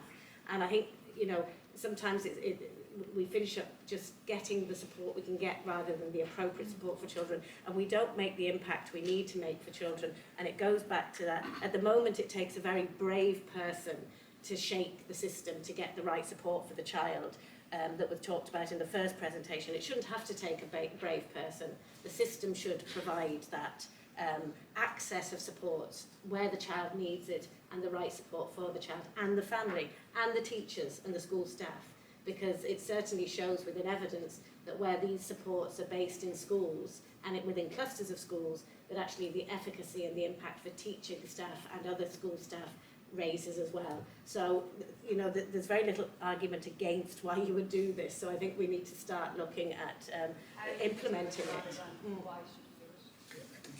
Yeah, no, just Sharon Eustace, I'm a Regional Director in the National Education Psychological Service, which is actually involved in the MDT project in the NEIC. And there is a report available, an annual report available. I think the MDT would be upset if they were to hear some of the feedback today, because they're doing Trojan work. They're doing everything they can, and it goes above and beyond. But anyway, what I just say is maybe there's a report. They did an annual report, and they complete another one this year. So I think there's a lot of services that they have provided. There's a lot of need in the community, and I hear Shauna's talking about the needs in the community, and there's no arguing against that. And honestly, the inputs that are being given, I suppose, by the MDT are tiny intervention in a very needy environment. So absolutely you're right, Shauna, but I would say that there is a very, very good work going on there, and I'd invite you all to look at the annual report. And you would say particularly around mental health and yeah, trauma, you know, there's and psychologists there who are piloting new interventions to tackle the mental health issues. And well, Paul, we talked about that on Monday. We had a meeting, so I'll leave it at that. Sure. I'll leave it at that. Yeah, no, sure. Yeah. Thank you want to you. say anything, sir? Yeah, I'm Stephen Moffat. I'm the National Policy Manager for NARDOS. Really interested in the presentation, Professor Ungar. There was a couple of parts that I thought were particularly interesting around systems flex, which you sort of demonstrated through your examples that were used. I'm fascinated with systems and systems flex. I worked in the UK during the first few waves of the pandemic, and around adults experiencing multiple disadvantage. We saw the system flex like never before. It was really remarkable. It was something that we didn't think could happen that quickly. And there's all these different drivers for that. Really fascinating around outcome management completely changed, risk management changed, risks that would never been taken in the past. For example, with people who were taking heroin who were monitored every time they took methadone. That was now every fortnight they had to be monitored. Around housing, they were given more options. People were listening to their voice. That was to do, they were having to flex in terms of balancing risk, because they didn't want rough sleepers on the streets, things like that. So it's really, really fascinating to see this system flex so quickly. And staff were given a lot more autonomy. So one of the things that I'm really intrigued about is how, in relation to children, how we can encourage or develop a national policy framework that enables and allows and encourages system flex within the whole range of services for children, particularly children experiencing vulnerabilities, that will encourage staff working in those systems or in that system to have that flexibility. And there's obviously a massive issue for flexibility, and there needs to be appropriate resources. But are there things that you've seen in different countries that enable and promote that flexibility? I mean, one of the examples that people have used here today around children in care, I've never seen something with such little flexibility in terms of their access to support at times. And that issue about prioritising, I would certainly agree with children in care prioritising for certain services because they don't have that level of advocacy. You know, they don't have that parent who's shaking the system and is doing absolutely everything they can. And yet the system is as rigid as possible for those children in care. You know, we see that time and time again where guardian ad litem's are having to go to court and get in courts to mandate services for the most vulnerable children in our country. That's the only way we're getting those services. So it would just be interesting to know about that flexibility where that can be. I think we've got at least 2 more questions, I think, but we might just, Mike, you might just want to come in directly on in response to that question, or maybe Sheila also. Sure, just a very simple answer perhaps to that is I see internationally a tension between trying to standardize systems so that there's more resources and patterns and treatment, but I also see that change often occurs, what I say is an N of 1. In statistical talk, we talk about, your sample size is always measured as an N, the number. But I've often seen it from a policy point of view that a good change often occurs because a single example has allowed us to create a template for how to adapt. So if you can demonstrate, the child with the heroin addiction who the system flex around, if you could start with those single case examples, they often then inform future policy directions because then there's a sense new patterns established for workers and some trust in the system that if we flex this way, we're not going to open ourselves off necessarily to liability and that type of thing. So I see a tension between the N of 1 way of change as well as standardizing, trying to create enough resources. All the principles I highlighted, such as making sure that if there's already a professional in close proximity to a child that can do the work, I prefer that professional do the work rather than a referral to a third professional. That should just be one of those basic principles of care.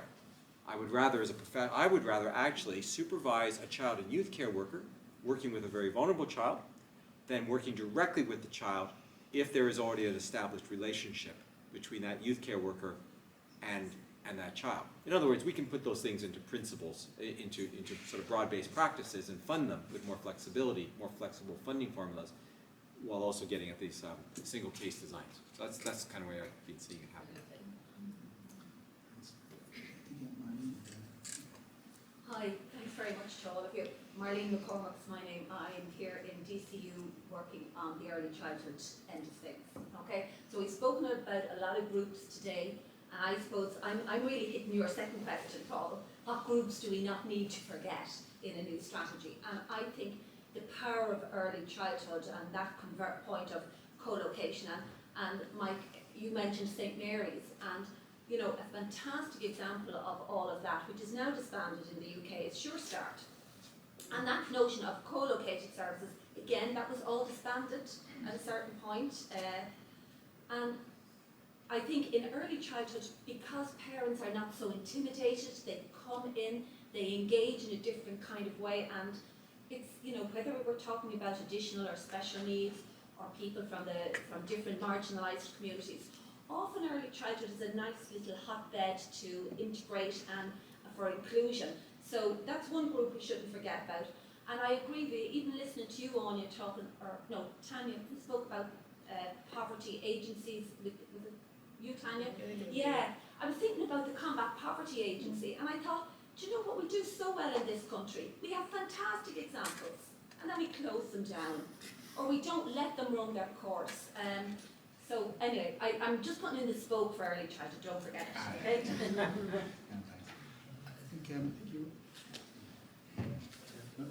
Your hand was longer. Shared. My name is Tracy Costello. I'm a dramatherapist and a social care worker based in the northeast of the city. I suppose it's more common and it's kind of culminating from the different areas, you know, of what everybody's been bringing, and I suppose it's kind of come to the point. The psychological input that's being implemented through government strategy and everything else is absolutely wonderful. Semantics, you know, it's the rhetoric is there, it's fantastic.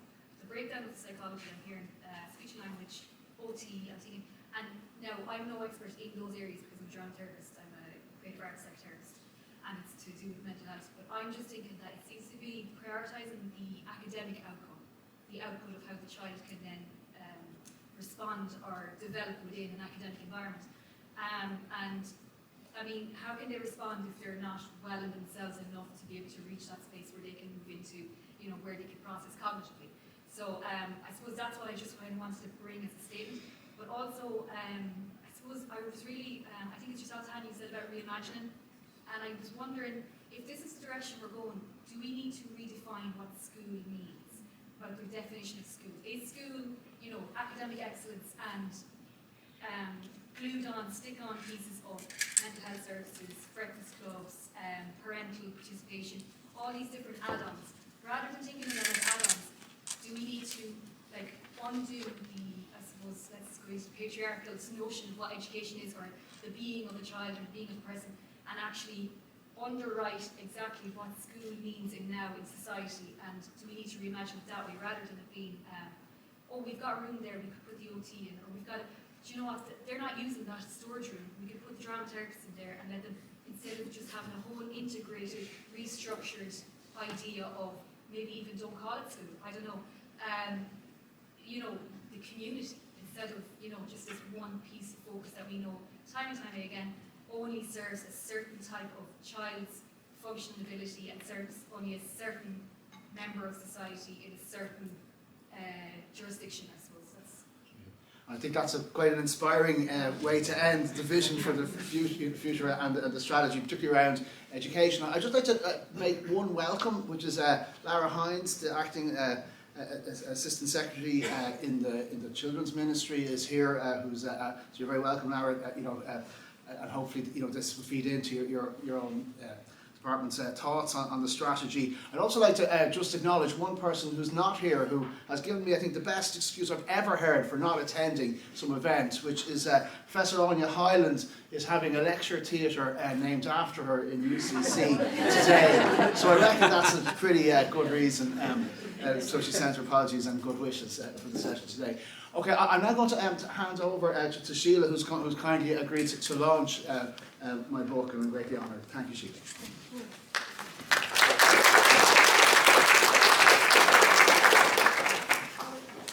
Hello again, everybody. Let me say, I was honoured to be asked by Paul to launch his book here, and there's flyers outside. You can get it at a discounted price. Reconstructing Agency in Developmental and Educational Psychology, Inclusive Systems as Concentric Space. Now, I have known Paul since he was an undergraduate student in Trinity. He transferred into psychology from law, where he had attained the status of scholar, and he soon came to excel in psychology and graduated with a first-class degree. Paul was then a very interesting and challenging young man. And now, in his mature years, if you don't mind my saying so, he remains interesting and challenging. There is another continuity I have noted, which is in his commitment to justice and his concern for the marginalised. As a student, he pushed the law school into including disadvantaged and access students in their BA programme. And since then, he has continued throughout his career to seek to remedy injustices where he sees them, through, particularly in the educational system. And he's done this through founding the Educational Disadvantaged Centre here, and through his prolific and widely appreciated publications, and he's had many invitations to speak on his work internationally and nationally. Paul has always had a passionate interest in theory, and many academics share this interest, but for some, developing and critiquing theories is an end in itself. But Paul connects theory to practice. Theory is used as a means of increasing our understanding of our daily lives, improving society, and particularly our educational systems, and improving our treatment of those who are marginalized and excluded. Paul's theory about the fundamental nature and importance of spatial relations in psychology and in social systems, particularly for him in education, is embedded in an extraordinary scholarship. Paul's reading encompasses philosophy, sociology, anthropology, geography, art history, and more. And this fits for his desire, I think, for expansion and his refusal to be hamstrung by boundaries. To appreciate the significance of his argument is not always easy.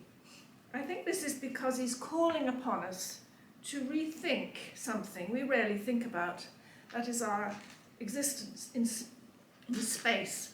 As a developmental psychologist, I'm used to thinking about time and less about space as such, although context, ecology, and relationality are terms and concepts I have come to use much more since being very convinced by the work of Bronfenbrenner and his very well-known text, The Ecology of Human Development, published in 1979 and discussed by Paul in his book and in other of his publications. And part of what Paul is doing in this book is to critique Bronfenbrenner, both in his later work and his early work.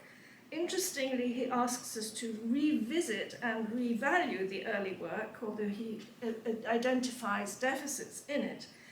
And he revitalizes the ubiquitous diagram, which you've probably all seen, any of you who've studied psychology, in many child development textbooks. The one of concentric levels of systems that influence the child's development. Paul is exploring the possibilities offered by the idea of concentric spaces and using terms from, I think originally Levi-Strauss, contrasts concentric space with diametric space. He sees both as organizing structures in space. Diametric space involves opposition and polarities, which can take many different forms. So things like high, low, good, bad, them, us. It's associated with binary ways of thinking and binary ways of acting. And he gives many examples in this book of the sometimes toxic ways in which thinking in this diametric way and organizing society or our educational systems in this diametric opposition, so that the teacher is seen as higher than and more at a different level from students, and students are seen as lesser. And it's the hierarchies, the exclusions, the differentiations that are made in the educational system can so often be damaging to children and young people. These binaries then are contrasted, on the other hand, with concentric ways of thinking and acting, which are about connection and possibility, and which eschew hierarchies. What is interesting then is Paul applies his ideas about diametric and concentric systems of relation to social systems and also to our lived experience. In the central 5 chapters of the book, he argues convincingly for an identification and avoidance of diametric thinking and practice in schools, which leads to this them-us thinking, the violence perhaps of bullying, the child who is perceived as where the child is often perceived as other, and bullying, of course, can take place from teacher to pupil as well as between pupils. And all the exclusionary practices which can lead to early school leaving and to poorer mental health in our children. Paul argues that a shift to seeing educational systems as concentric spaces would lead to many of these toxic practices ending. And this is a sort of a reimagining of how we operate in the education system and how we operate around children. And I think it's very inspirational, actually, that so many people have talked in this way from the panel and in this room about the necessity to reimagine, and we can use this awful crisis we've been through and are living through, and maybe as a way of rethinking schools, or not even calling them schools. I love that idea. Pupils then should be not blamed or feel belittled in the system, but the system should be open to examination at all levels of the ecology. Inevitably, this should lead to the development of more support system. This is going to take money and investment, but and all of you in this room know the need for this. So I'm speaking totally to the converted. But somehow or other we need to convince other people with the money to invest in children and in education in a way that they have not done to date in this country. Paul identifies examples of how systems could work and should work, and I think this is very important, and you'll find those in those central chapters if it's the practice side of things that interests you most. But it does start with a shift in thinking, which is where theory can come in. So for Paul, agency, and he talks about this this book is about agency. Agency is enabled when movement is enabled, particularly in concentric space. Agency is not inherent in the individual, but exists in relations, and that I agree with. As Paul mentioned, I've just written a book on agency with Professor Liz Nixon, Children as Agents in Their World. I think it's probably very bad form to mention your own new book, launching somebody else's new book. But anyway, I've done it now. And I hope there's some similarities and some differences, very interestingly, in the way that we think, and I hope we can discuss that at some later date. And Paul has actually proposed a joint seminar, which I hope we can conduct, and I hope some of you will be able to attend. I think what we do share is a respect for the dignity and personhood of children and adults, and a fundamentally relational perspective on human psychology. So Paul asks, how is agency enabled? How does the individual challenge and change societal norms and conditioning and avoid being, as he uses the term from Garfinkel, a cultural dupe? And dope, maybe. Agency is enabled then through this concentric organisation of space, and thrives when doesn't and is thwarted when diametric spaces and ways of organising space and thinking about people and children dominate. I am particularly taken by Paul's view that experience is neglected. People's experience, their own personal experience of the world, is neglected in psychology and in educational practice. And he talks about the dual neglect of experience and space. Here again, Paul shows his ability to link his theory to practice, talking of the need to encourage self-reflexivity in students, to give them space to be themselves and think for themselves. And we often fail to do this in an education system which is constantly hurrying and harassing them into doing something else, to following an agenda often set by adults. Giving students the time then and the space to connect with themselves, a deeper world of feeling and experience. And he gives some nice examples from his work in 2004 of 11 to 12-year-old girls talking in this way when they were asked about the need for silence and solitude. And they say, I would love if there was a room like that because I have a lot to think about. Yes, that's a good idea because I think you might need to think about a problem. No, there's no room in my school, but I would really like them. Yes, there's no room like that in our school. I think it would be a good idea, a great idea, because you don't need people shouting and you sometimes need your space to think. If you had some peace, it would be a good idea. There's too much noise in the house, so I go to the library to hear myself think.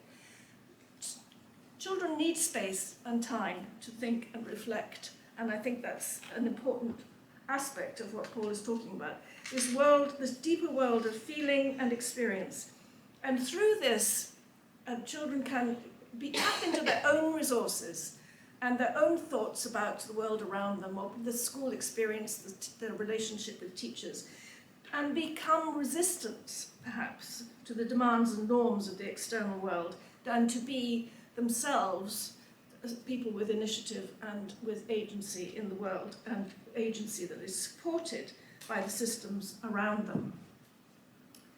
So to finish, this is a stimulating, challenging, thought-provoking book.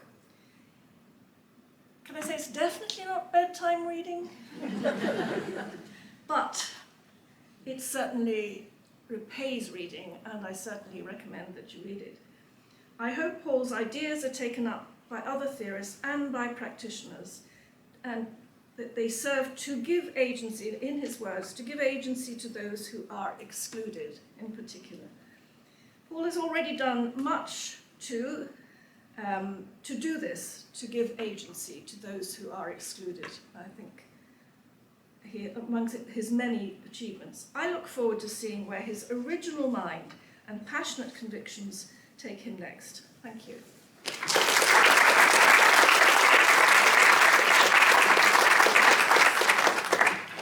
Thanks so much, Sheila. Lovely, thank you. Speaking of space, if you'd like to move next door, we have tea and coffee and rumours of biscuits and pastries just out of the atrium here. And also you're very welcome to Fagan's as well. We've reserved a section there afterwards. If anyone wants to come along, you're very welcome to join us all. And can I just say again, thank you so much to all our panel of speakers.